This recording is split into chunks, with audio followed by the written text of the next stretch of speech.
Oke, kita masuk ke basic training partial discharge, yang dimana pengenalan dasar partial discharge, latar belakang permasalahan, penuaan isolator, sebagaimana yang telah kita bahas pada materi sebelumnya, adalah peralatan yang memisahkan bagian yang bertegangan konduktor dengan yang bertegangan lainnya konduktor lain, contoh antarfasa, atau dengan ground tanah atau netral.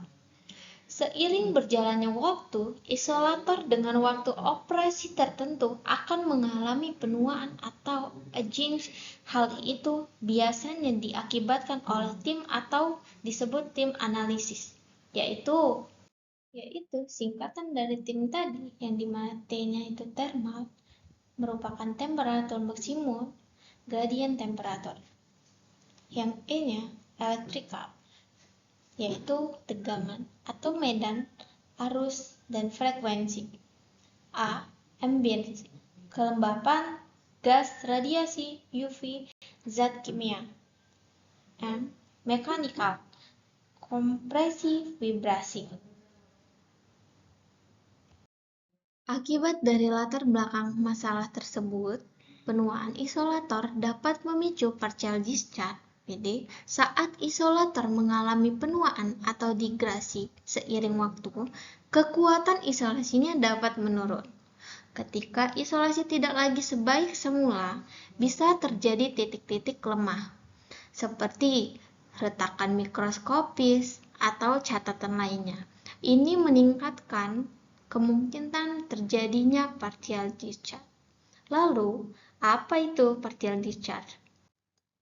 Nah, secara sederhana, partial discharge merupakan proses atau peristiwa pelepasan atau loncatan elektron dan proton jika sudah besar dapat terjadi bunga api listrik yang terjadi pada suatu bagian bahan isolasi yang disebabkan oleh adanya beda potensial yang tinggi dalam bahan isolasi. Nah, penyebab partial discharge ini terjadi pada isolator yang terdapat void atau rongga, crack, atau kecacatan lainnya yang diakibatkan faktor usia atau faktor cacat produksi pabrikan. Biasanya juga terjadi karena ada kotoran atau unsur garam pada isolator. PD juga dapat terjadi jika ada runcing atau tonjolan pada suatu isolator. Pengertian partial discharge menurut standar dan ahli. PD menurut IEC 60270 adalah peluahan listrik lokal yang hanya menjembatani sebagian isolasi di antara konduktor dan yang mungkin terjadi dekat dengan konduktor. Menurut Guru Besar Institut Teknologi Bandung Profesor Dr.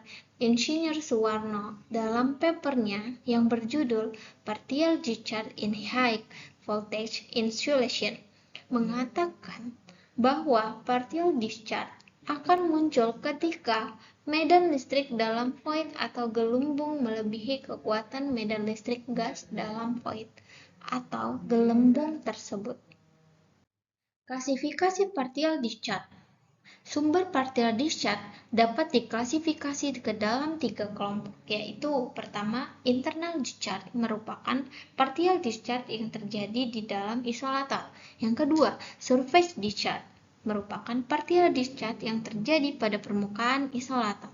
Yang ketiga, corona merupakan partial discharge yang terjadi karena adanya bagian runcing pada isolator, karena akan ada konsentrasi medan di sekitar bagian runcing atau isolator yang kotor. Energi partial discharge. Fenomena partial discharge dapat menghasilkan beberapa energi, diantaranya panas, gelombang elektromagnetik, arus impuls, cahaya radiasi, dan gelombang mekanikal. Sensor deteksi partial discharge.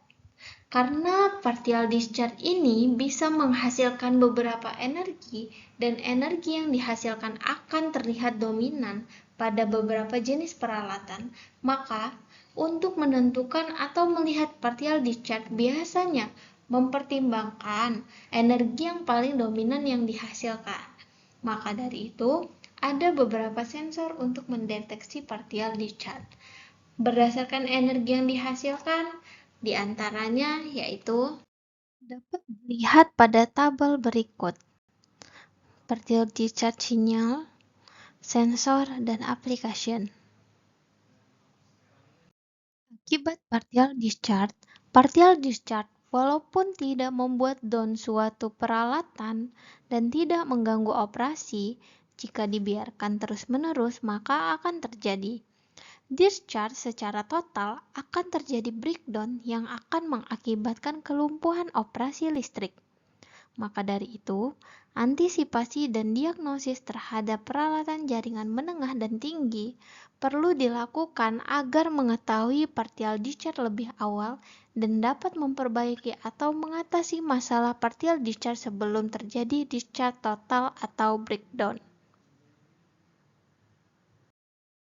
Kemudian, metode pengujian partial discharge. Ini terdapat metode online dan offline, yang dimana pada saat metode online dilakukannya pada sistem kelistrikan yang dalam keadaan aktif online, dan user dapat langsung melakukan pengukuran dan monitoring partial discharge dengan sistem alat yang digunakan. Kalau metode offline dilakukan pada sistem kelistrikan yang tidak bekerja, serta membutuhkan eksternal injeksi tegangan uji yang berfungsi untuk mengaktifkan kerja sistem kelistrikan hipotes, dan kemudian dilakukan pengukuran untuk partial discharge-nya. Nah, pada part selanjutnya nanti akan dijelaskan terkait alat pendeteksi partial discharge loh. Ditunggu di part selanjutnya.